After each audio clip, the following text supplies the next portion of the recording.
Hello guys, good morning. Nandito po tayo sa office ng College President ng Carlota City College. Isa po ako sa mga alumni po dito. Kaya I take the opportunity na ma-meet ko po ang bagong College President, Dr. Luciano Magallanes po.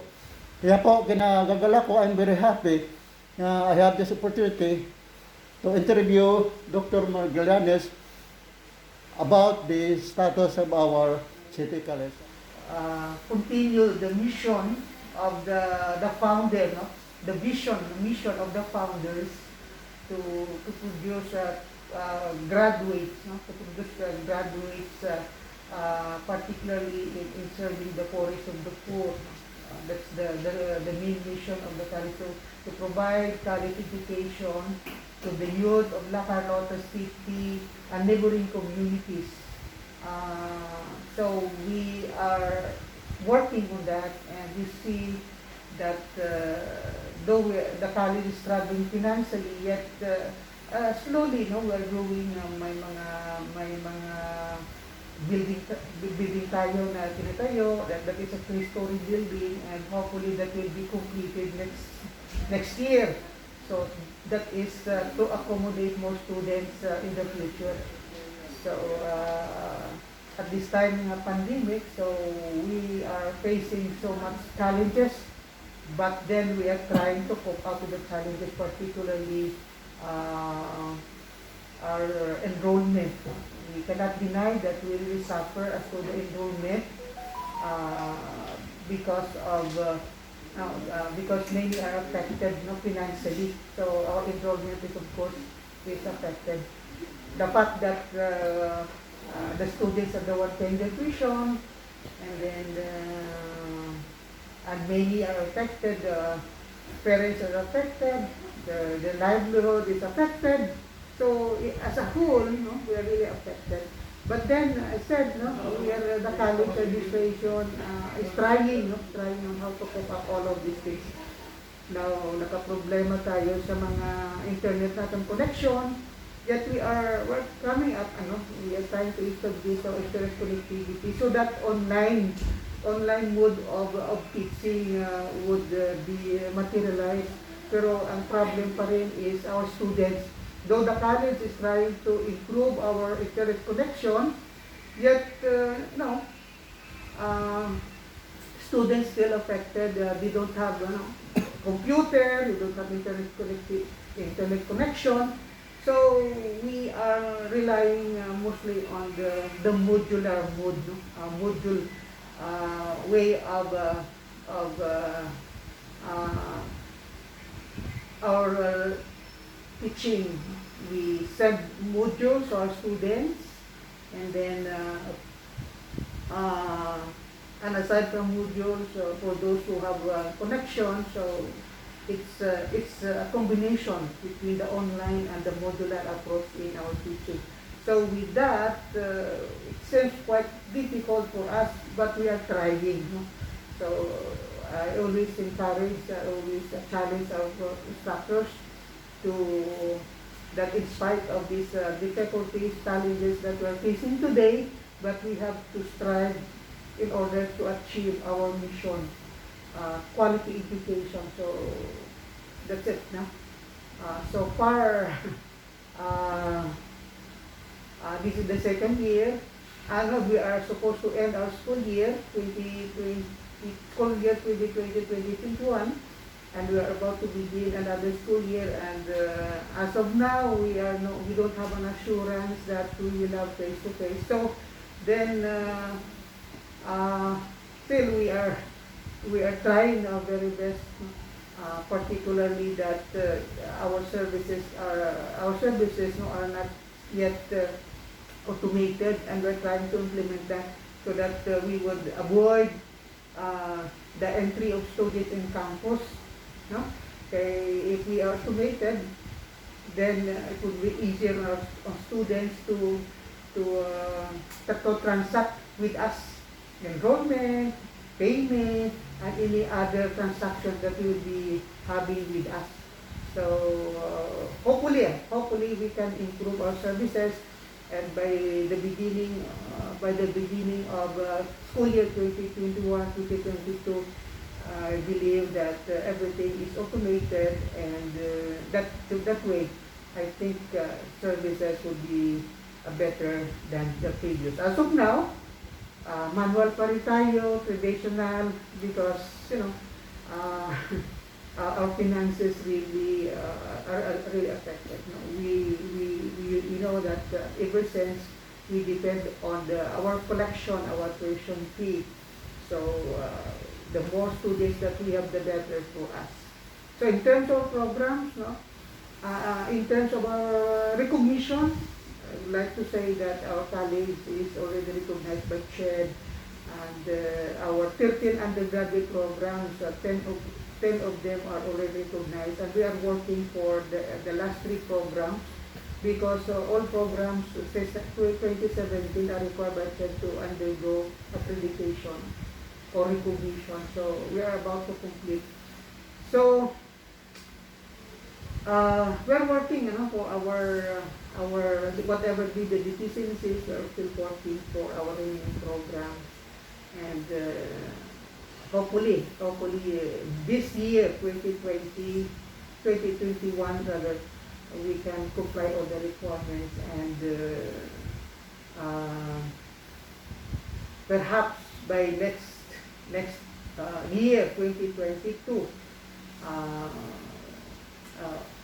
we already complied all CHED requirements for us, so that everything would be smooth, no, in the offering our programs. So you know what, CHED has so much, no, has so many requirements for a tertiary education. Well, then the college is really working for it. So particularly on our equipments and our facilities. So another one is for instructors naman. We have now plenty of our masters, our doctors, and that's what we are improving. As I have said, there is an ongoing construction project there. Yes. What is it all about? That is an academic building. That is a 3-story building, and the first 2 stories, that is shouldered by the provincial government, and the 3rd story, that is that's the counterpart of the local government. So in other words, that is taken from 2 sources, the provincial and the local. And we presented our proposal last time as to our need, no, for so long that we do not have additional academic building. So our prayer is answered, and so we have that. So that is 18 classrooms. So that would be good enough to accommodate more students. So yes.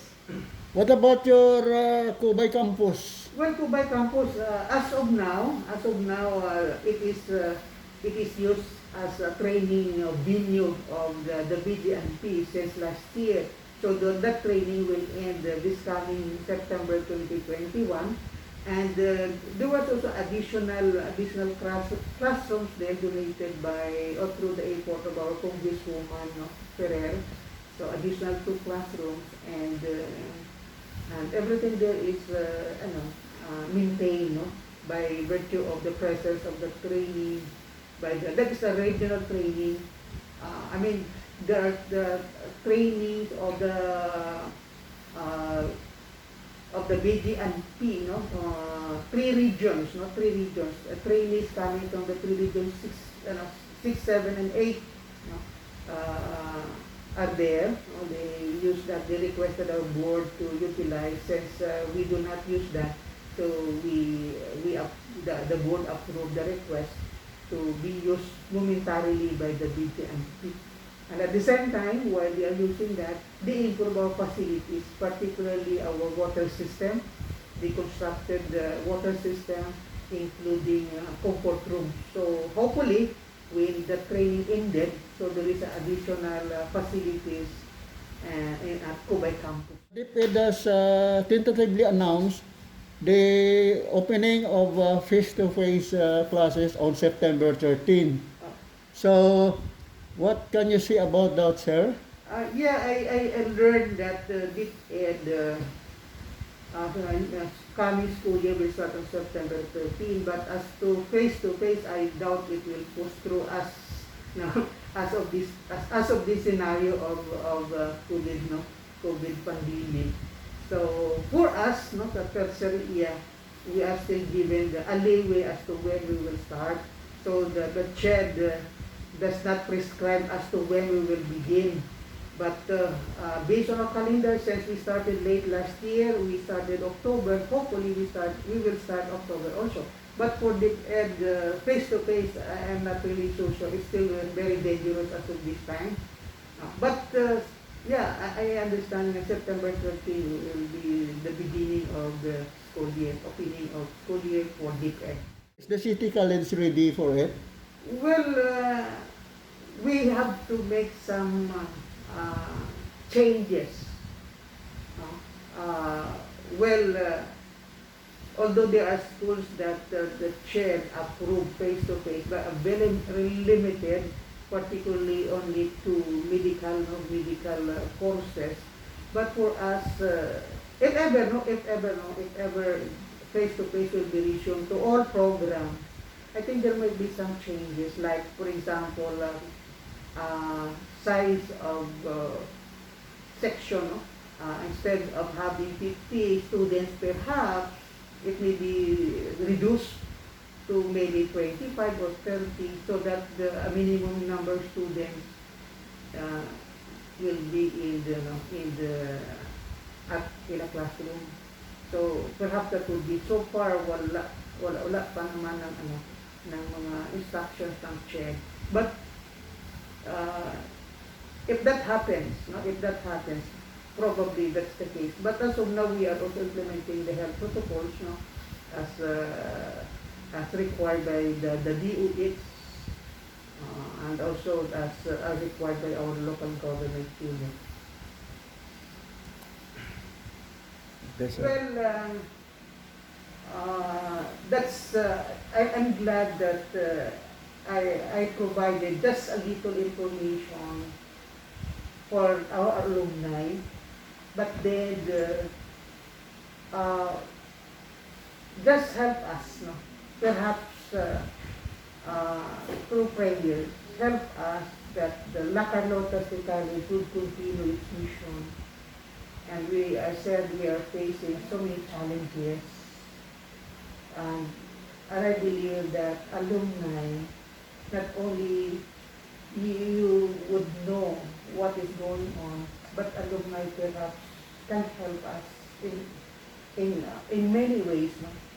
Any help, no? Anything you can extend assistance to Carlota City College, your alma mater, that is very much welcome to us.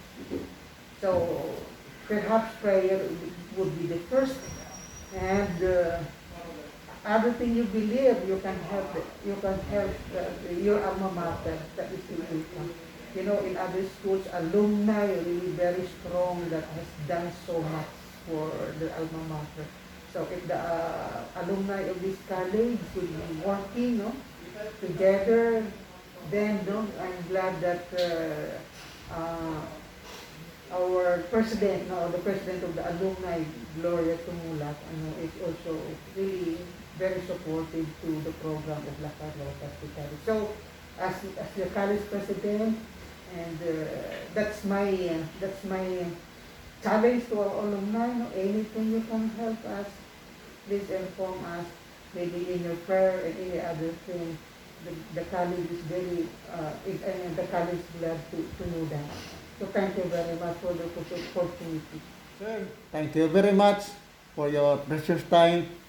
At least, nakahalubilo po ako sa iyo, nakapanayam po kita, at I am sure very much happy to know about the progress of our city college.